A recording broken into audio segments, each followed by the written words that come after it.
The message came through on a Tuesday morning, Council Standard Time. I was in my office on Nexus Prime, reviewing trade dispute files when the priority alert flashed across every screen in the sector. The Galactic Council's emergency session seal, something I hadn't seen activated in over 30 years of diplomatic service. Ambassador Sarah Chen here. Terran Diplomatic Corps, stationed at the heart of the galaxy's political machine. I'd seen empires rise and fall, witnessed the delicate dance of interstellar politics, but nothing had prepared me for what was about to unfold. The holographic seal dissolved, replaced by President Martinez's weathered face. Even through the transmission, I could see the weight of decision in her eyes, the kind of look that comes before irrevocable choices. Citizens of Earth in the Terran colonies, she began, her voice steady despite the magnitude of what she was about to announce. After careful deliberation and consultation with the Colonial Assembly, I hereby announce Earth's formal withdrawal from the Galactic Council, effective immediately. The words hit the diplomatic quarter like a shockwave. I felt my coffee cup slip from my fingers, ceramics shattering on the polished floor. Around me, alien diplomats froze mid-conversation. The background hum of Nexus Prime's diplomatic district fell silent.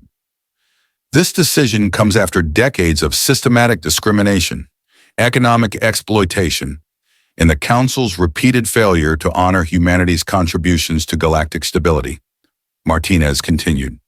We will no longer subsidize a system that treats Earth as a junior partner while demanding the sacrifices of a senior member.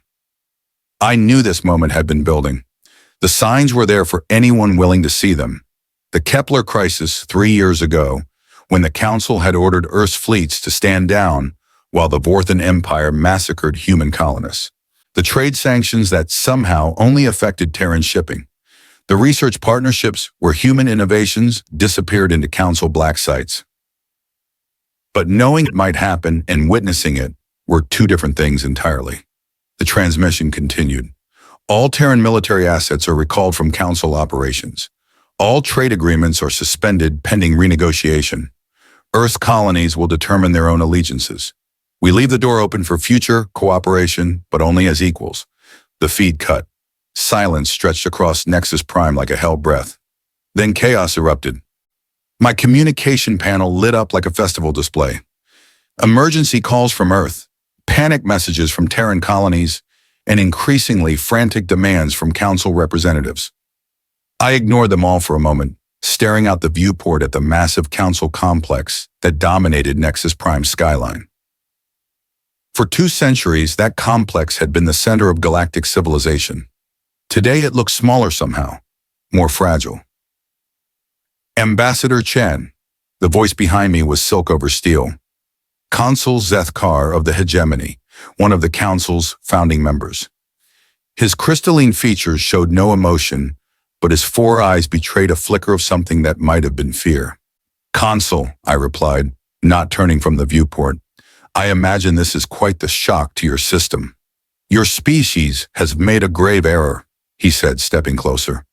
Earth cannot survive outside the Council's protection. The galaxy is not kind to isolationists. I finally turned to face him. Zethkar was tall even for his species, his translucent skin revealing the complex network of organs beneath.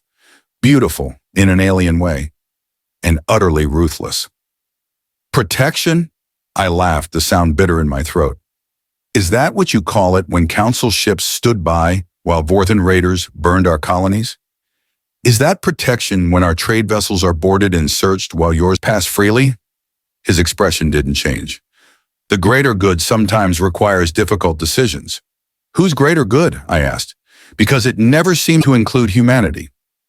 The next few hours blurred together. Emergency sessions, heated debates, threats disguised as diplomatic language. The Council's true nature emerged as the facade of unity crumbled. I watched centuries of careful political alliances strain under the sudden shift in power dynamics. Earth wasn't just leaving, Earth was taking its contributions with it. No more Terran heavy cruisers patrolling the frontier. No more human marines dying in Council wars. No more Earth's advanced manufacturing feeding the Council's economy. No more access to humanity's jump drive technology, the fastest FTL system in known space. The economic implications alone were staggering. Earth's industrial output represented nearly 30% of the Council's economic base. Terran colonies supplied rare minerals from systems too dangerous for other species to mine. Human agricultural worlds fed dozens of Council member races. But the military loss was worse. Humanity made up less than 8% of the Council's population, but over 40% of its effective military force. Human soldiers had a reputation that preceded them across the galaxy. Adaptable, creative, and absolutely ruthless when pushed. Now that military power was walking away. I was reviewing evacuation procedures for Terran civilians on Council worlds when Lieutenant Commander Reeves found me. Young, sharp-eyed, one of the new generation of officers who'd grown up watching the Council's hypocrisy. "Ambassador," he said, saluting crisply, "transport's ready for departure. Admiral Morrison's orders, all Terran diplomatic personnel are to be evacuated within 72 hours. I nodded, continuing to sort through classified documents. Some would come with us. Others would be destroyed. A few, the ones that could cause the most damage, would be leaked to certain parties who might find them useful. "Any word from the colonies?" I asked. Reeves consulted his datapad. "Mixed responses. Mars and Luna are standing with Earth, obviously. The outer colonies are evaluating their options. Several have already declared independence from both Earth and the Council." That wasn't surprising. The colonial worlds had always been more pragmatic about survival. They'd align with whoever could protect them and their interests. Some would stay with the Council, others might form their own federation. A few would likely petition to join Earth's new, smaller sphere of influence. And the other races? That's where it gets interesting. Reeves pulled up a holographic display. The Altarians have started moving their fleets to defensive positions. The Centauri Federation is calling for emergency sessions. 3 minor races have already petitioned for independent status, and the Vorthan Empire. He paused, face darkening. The Vorthans are mobilizing. Word is they see this as an opportunity to expand their territory while the Council's distracted. I felt a chill run down my spine. The Vorthans were essentially pirates with a government, aggressive, predatory, and ambitious. They'd been held in check by the threat of Council intervention. But if the Council was fracturing, "Get me a secure line to Admiral Morrison," I said, "and start priority evacuation of all Terran civilians in Vorthan space." The call went through after several minutes of encryption protocols. Morrison's scarred face appeared on the screen, the bridge of the TCS Defiance visible behind him. Warning lights painted everything in red. "Ambassador," he said without preamble, "hope you're ready to leave that diplomatic posting behind. Things are about to get very military." "What's the situation, Admiral?" Morrison's expression was grim. "Vorthan raiding fleets are already moving. They hit a mining colony in the Perseus Arm 3 hours ago. Council response time? 12 hours, and that's if they respond at all." I closed my eyes. It was starting. The galaxy's predators were emerging from the shadows, sensing weakness in the power structure that had kept them contained. "Our orders?" I asked. "Protect our own," Morrison said flatly. "The colonies that want Earth's protection get it. The ones that don't," he shrugged, "their choice. But we don't abandon our people." The next few days passed in a blur of evacuations, emergency meetings, and increasingly desperate Council attempts at negotiation. I watched from the bridge of a Terran cruiser as we pulled out of Nexus Prime, leaving behind 2 centuries of diplomatic history. The Council complex was smaller now in the viewport, but it wasn't empty. Other species ships were arriving, filling the gaps left by Terran withdrawal. The Altarians, the Regelians, even some of the minor races that had never had significant representation before. "New players entering the game," Captain Hayes observed, standing beside me at the observation deck. "Same game, different rules," I replied. "The question is whether they're ready for what comes next." We jumped to FTL 6 hours later, bound for Earth. Behind us, the galaxy began to reshape itself. The first major crisis came within a week. The Kepler Mining Consortium, a joint Terran Council operation that had been a symbol of cooperation, collapsed overnight. Without Earth's technical expertise and industrial support, the asteroid mining operations became unprofitable. 10,000 jobs disappeared. Rare metal prices spiked across Council space. More importantly, 3 Council member races found themselves unable to maintain their current technology levels without human-manufactured components. The elegant interdependence that the Council had built over centuries was revealing itself to be dangerously fragile. I was back on Earth by then, assigned to the new Department of Galactic Affairs, essentially our foreign ministry for the post-Council era. Director Walsh, a former military intelligence officer with steel-gray hair and sharper instincts, briefed me on the situation. "The Council's fragmenting faster than our worst-case scenarios predicted," she said, pulling up a holographic map of the galaxy. Red zones marked areas of instability. There were a lot of them. "The Vorthans are the immediate problem," she continued. "They've seized 4 systems in the past week. The Council sent protest notes. The Vorthans sent back debris from the Council diplomatic ship. I studied the map. The pattern was obvious. The Vorthans were targeting systems with significant human populations or Earth-allied colonies. They weren't just expanding territory. They were sending a message. Our response? Walsh's smile was predatory. Admiral Morrison's handling it. Operation Hammerdrop launched 2 hours ago. I'd seen Morrison's tactical briefings. Hammerdrop was appropriately named. Swift, decisive, and utterly devastating. The plan was to hit 3 major Vorthan military installations simultaneously, cripple their expansion fleet, and make it clear that Earth's withdrawal from the Council didn't mean weakness. The results came in 18 hours later. The Vorthan expansion fleet, 60 capital ships and over 200 support vessels, was gone. Not defeated, not retreated. Gone. Debris fields where their bases used to be. Morrison had used humanity's advanced jump drive technology to coordinate attacks across multiple systems with precision timing that left the enemy no chance to respond. The galaxy took notice. Within days, 3 more minor races petitioned for protection agreements with Earth. Not alliance, not membership, protection. They'd learned from watching the Council's hierarchical structure. Earth was offering something different. Partnership without domination. But the Council wasn't finished with us. The Economic Sanctions Act passed the Council chambers by a narrow margin.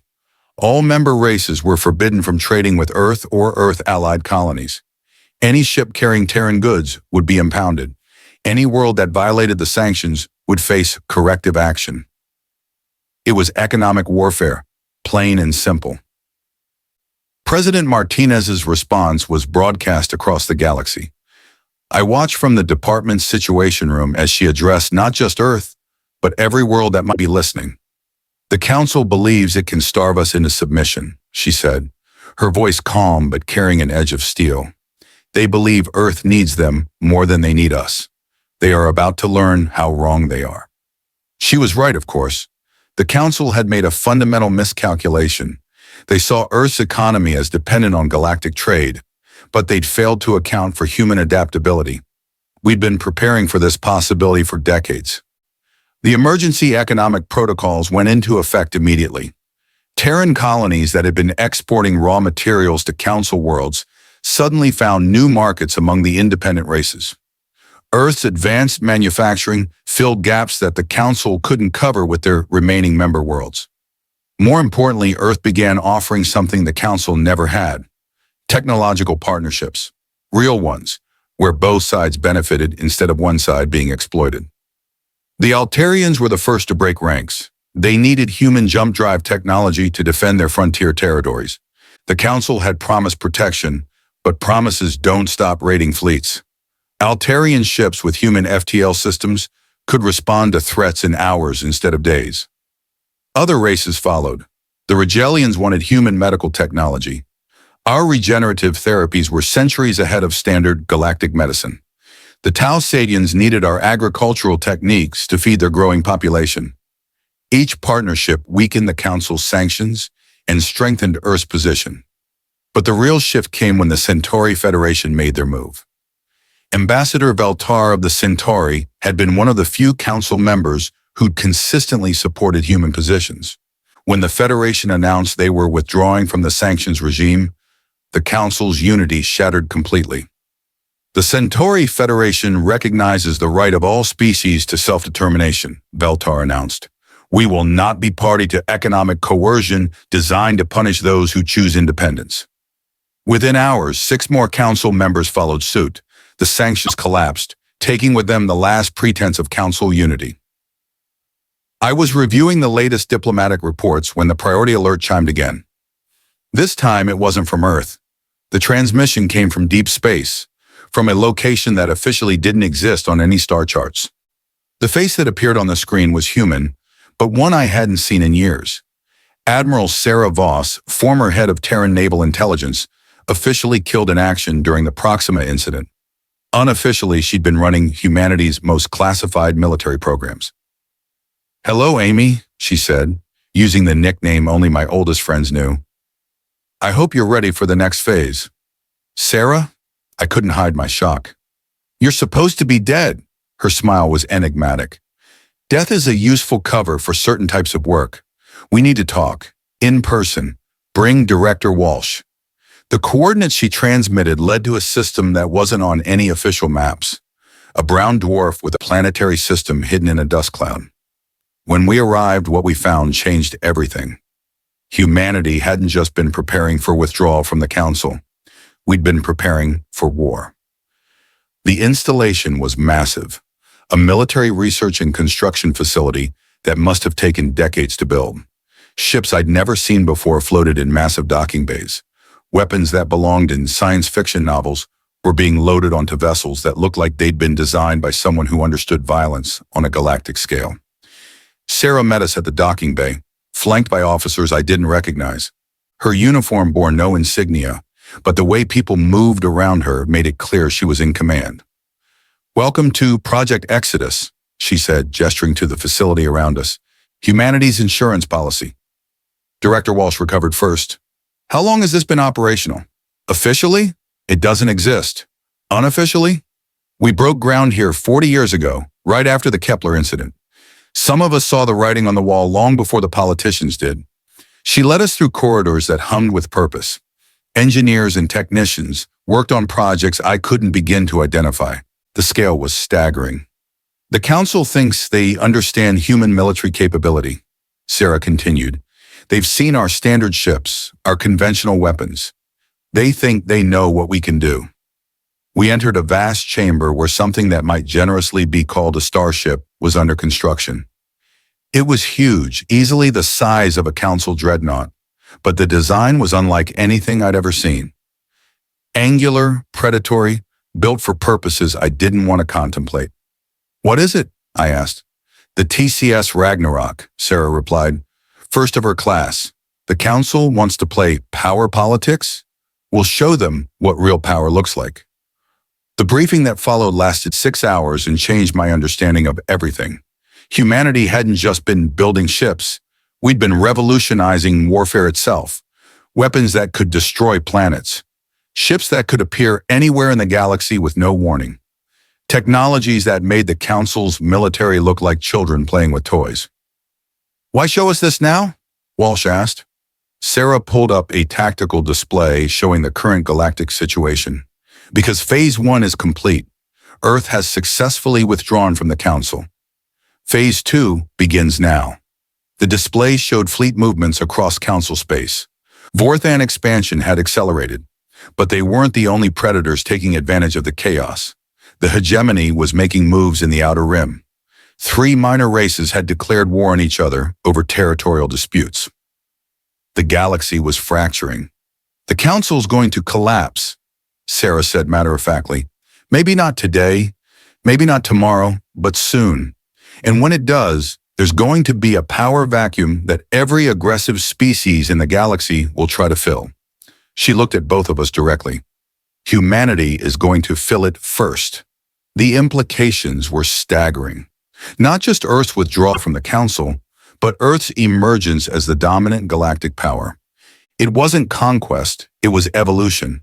The natural progression from junior partner to senior leadership. "The question," Sarah continued, "is whether the transition happens peacefully or violently. That depends on how the remaining Council members react to the new reality." We didn't have to wait long to find out. The attack came 3 weeks later. Not on Earth, the Council wasn't quite that stupid, but on New Geneva, one of our largest colony worlds. A joint task force from 6 Council races, officially described as a peacekeeping intervention, but actually a punitive raid designed to force Earth back into compliance. They expected to find a lightly defended agricultural world. Instead, they found the New Geneva Defense Fleet, 24 ships that weren't in any official registry, armed with weapons that shouldn't have existed. The battle lasted 47 minutes. When it was over, the Council task force was gone, and the galaxy had seen its first demonstration of humanity's real military capabilities. Ships that could fire through dimensional space, weapons that ignored conventional shielding, tactics that made traditional fleet combat obsolete. The recordings went viral across the Galactic communications network within hours. Every race in the galaxy watched human ships systematically dismantle a force that should have been insurmountable. The Council's response was predictable. They screamed about human aggression, about illegal weapons, about threats to galactic peace, but their real response was the emergency session called for the following week. I attended as Earth's official observer, not a member anymore, just someone watching the proceedings. The Council chambers, once a symbol of unity, felt like a tomb. Half the seats were empty. Some races had already withdrawn. Others were boycotting in protest. High Consul Zethkar took the podium, his crystalline features harder than usual. The Terran threat must be addressed, he announced. Their weapons violate every galactic convention. Their actions threaten the stability of civilized space. The irony was thick enough to cut. The same council that had ignored human casualties, that had exploited human resources, that had treated Earth as a junior partner, now claimed we were the threat to stability. But I could see the fear in their eyes. The certainty that had defined Council leadership for centuries was gone, replaced by the growing realization that they were no longer the dominant power in the galaxy. The vote was closer than expected. 57 races voted to declare Earth a threat to galactic peace. 43 voted against. 12 abstained. The motion passed, but barely. The consequences were immediate. Full economic blockade of all Terran worlds. Military containment of human space. Authorization for member races to use all necessary force to prevent human expansion. It was a declaration of war in everything but name. President Martinez's response was broadcast from Earth 6 hours later. I watched from my hotel room on Nexus Prime, trying to decide whether to be terrified or excited about what was coming next. The Galactic Council has chosen to view Earth's independence as a threat, she said. They have voted to blockade our worlds, to contain our people, to use force against us for the crime of refusing to submit. Her expression was calm, but I could see the steel beneath. Very well. If the Council wants war, they shall have it. But they should remember, humanity has never lost a war we were determined to win. The transmission ended. Within minutes, my communication panel lit up with evacuation orders. All Terran civilians were to be evacuated from Council space immediately. Diplomatic immunity was being revoked. We had 72 hours to leave. But I didn't leave, not yet. There was something I needed to see. The Nexus Prime naval yards were visible from my hotel window. For 2 days, I watched as Council ships gathered. Hundreds of vessels from dozens of races. The largest military buildup in galactic history. They were preparing for a war they thought they could win. They were wrong. The human fleet arrived without warning. One moment, the space around Nexus Prime was occupied only by Council ships. The next, 47 vessels of unknown design materialized as if from nowhere. The lead ship was Sarah's flagship, the TCS Ragnarok. Even through the hotel's viewport, it looked like a predator among prey.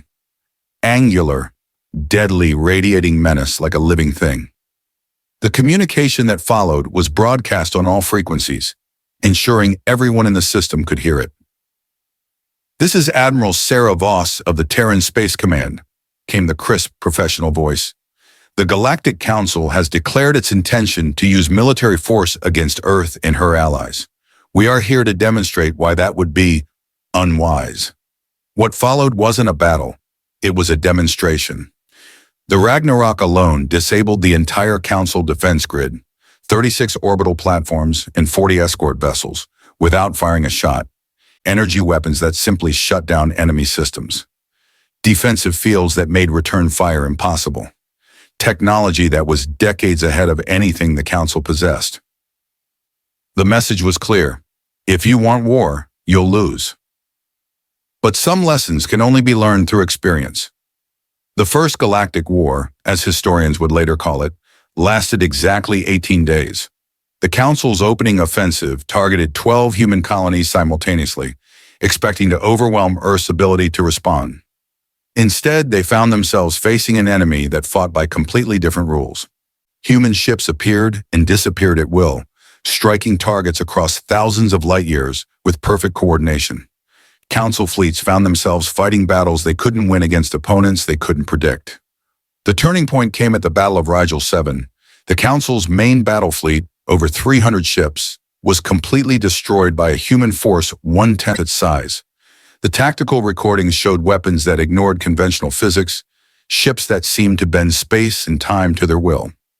After Rigel 7, the Council delegations began arriving at Earth. The surrender was formal, but not unconditional. Earth didn't want to rule the galaxy. We wanted to reshape it. The old Council structure was dissolved, replaced by something new. The Galactic Confederation, they called it. A voluntary alliance of equal partners, not a hierarchy of exploitation. Earth took its place as the Confederation's dominant member, but not its dictator. Other races maintained their autonomy, their cultures, their right to self-determination. The difference was that now the system served everyone, not just the powerful. I was appointed as Earth's first Confederation ambassador, tasked with overseeing the transition. It wasn't easy. Centuries of embedded power structures don't change overnight. But change they did, because the alternative was irrelevance. The galaxy was different now. Trade flowed more freely. Technological advancement accelerated as species shared knowledge instead of hoarding it. Military conflicts became rare because the Confederation actually had the power to prevent them. Fine. But the most important change was philosophical. The old Council had been built on the idea that some races were naturally superior to others. The Confederation was built on the idea that diversity was strength, that cooperation was better than domination. Humanity had done more than leave the Council. We'd shown the galaxy what real leadership looked like. Standing on the observation deck of Confederation Station, the new hub of galactic government, I watched ships from dozens of races dock and depart. Trade vessels, diplomatic couriers, research ships engaged in joint projects that would have been impossible under the old system. The balance of power hadn't just shifted, it had been completely rewritten. And at the center of it all, a small blue world that had refused to accept the status quo, that had chosen independence over security, that had proven sometimes the only way to fix a broken system is to walk away from it. Earth had left the Council, and in doing so, had saved the galaxy from itself. The future was uncertain, as it always is. New challenges would emerge, new crises would test the Confederation's resolve. But for the first time in centuries, the galaxy had hope. Hope that cooperation could triumph over exploitation. Hope that diversity could be celebrated instead of feared. Hope that the future could be better than the past. And it all started with a simple message. Earth hereby announces its formal withdrawal from the Galactic Council. Sometimes the most important journeys begin with a single step away from everything you've known. Sometimes the only way to move forward is to leave the past behind. The galaxy had learned that lesson, and it would never be the same.